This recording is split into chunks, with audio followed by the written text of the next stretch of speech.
Even though the UFC is regarded as the best MMA promotion with the highest caliber of fighters, there are still plenty of fighters outside the promotion who dominate in their respective divisions. In this video today, we're gonna take a look at 3 more fighters that Dana White and the UFC should sign immediately, and we'll also break down the best debut matchup for each of them. This is DBD Fight Club. Welcome back.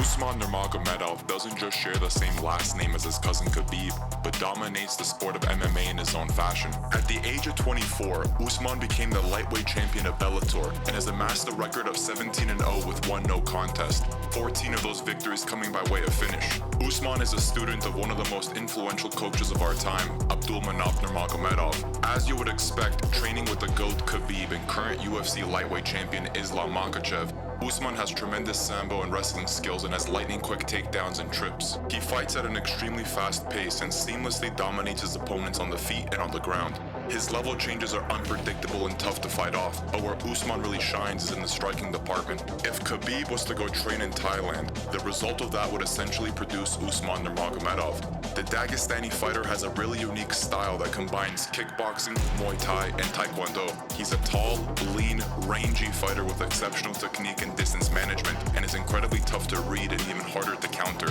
making him an absolute nightmare to fight against. Usman Nurmagomedov looks like a complete fighter. I'm certain there's room to grow, but I really do believe he has the skills to be one of the best fighters in the world. I think Usman would be a wonderful addition to the lightweight division of the UFC in the future.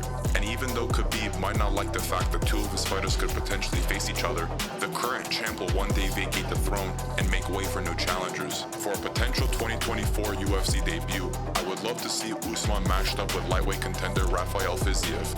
These 2 fighters have a style that is both acrobatic and dangerous, and I think a fight between the 2 would produce a striking masterclass and a very entertaining scrap. I believe this would be the perfect opportunity for Usman to showcase his skills on the largest stage in MMA. RoboCop Roberto Soldic.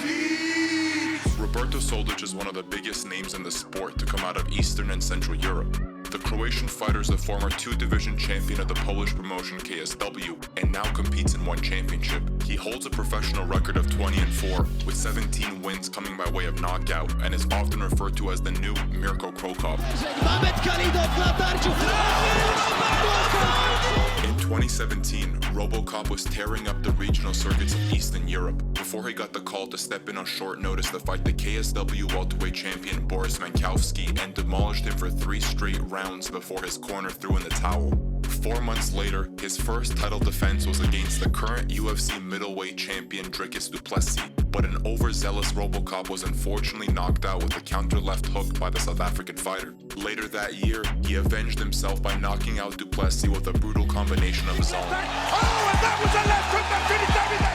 RoboCop is a very talented southpaw with phenomenal striking. He has a wide boxing stance and a very low center of gravity, which makes him hard to move and to take down. He's an explosive but patient fighter, waiting for the right opportunity to strike his opponent. Despite the knockout-heavy record, RoboCop doesn't just swing for the fences. He tends to mix in really effective kicks to wear down the body of his opponent, and when opportunity opens up, he'll commit to landing some brutal strikes. After suffering his first knockout loss, Soldic went on a dominating win streak that included knockout wins over some notable Central European names in MMA, such as Michael Materla, Patrick Kinsel, and Mamed Khalidov. Unfortunately, Soldic suffered another knockout loss in his most recent fight in May of 2023, but I think he has the ability to come back even stronger. For a debut UFC matchup, I would love to see RoboCop face Roman Kopylov. The Russian fighter has fought some very tough opponents in the promotion and is currently working on bouncing back from his submission loss to the 14th ranked middleweight Anthony Fluffy Hernandez.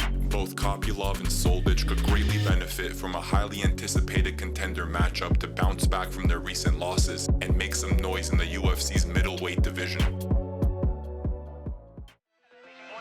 AJ, the Mercenary McKee! Only the fight in front of you! AJ McKee is one of the most most accomplished fighters from the Bellator promotion. The former featherweight world champion has been with Bellator since his MMA debut in 2015 and currently holds a record of 22-1 with a 64% finish rate. And that's where we're talking about. The Mercenary was most known for his impressive undefeated win streak prior to participating in the 2019 Featherweight Grand Prix, in which he finished all 4 fighters in a row to earn the belt and the $1 million prize. In the Grand Prix final, he faced the other promotional veteran Patricio Pitbull and only needed 2 minutes to knock him down and finish him with a guillotine. Since then, he moved up to lightweight and is 4-0 at 155 pounds under the Bellator PFL umbrella. AJ McKee is one of the best grapplers in the featherweight and lightweight divisions of MMA. He is known for his high-level wrestling and submission threats while also having elusive and fast striking skills. He is very gifted at improvising in his grappling exchanges, transitioning between positions and effectively using his weight and technique to create favorable situations on the ground. He's slick, innovative, and tough to read, which makes it frustrating to fight against on the feet or on the ground. It seems like the Mercenary can just pull off a submission from thin air. AJ McKee is an incredibly entertaining fighter to watch, and I would love to see more backflips from the California native in the largest arenas around the world. I see a transition to the UFC in his near future, and I think the best debut matchup for him would be against the 13th ranked lightweight Benoit Saint-Denis. Despite losing in his recent fight against Dustin Poirier, the Frenchman showed exceptional skills in the grappling exchanges. Similar to the American McKee, Saint-Denis has an impressive record with the majority of his wins coming by way of submission. Not only would the marketing be amazing for this fight, calling it the God of War versus the Mercenary, but I believe this fight has the potential to be a fight of the night contender filled with fast-paced and high-level grappling exchanges with moments of explosive striking. What do you guys think about the 3 fighters mentioned in this video? Who else do you think should be featured in the next one? Let me know your thoughts in the comments below. This is DBD Fight Club, and we'll see you next time.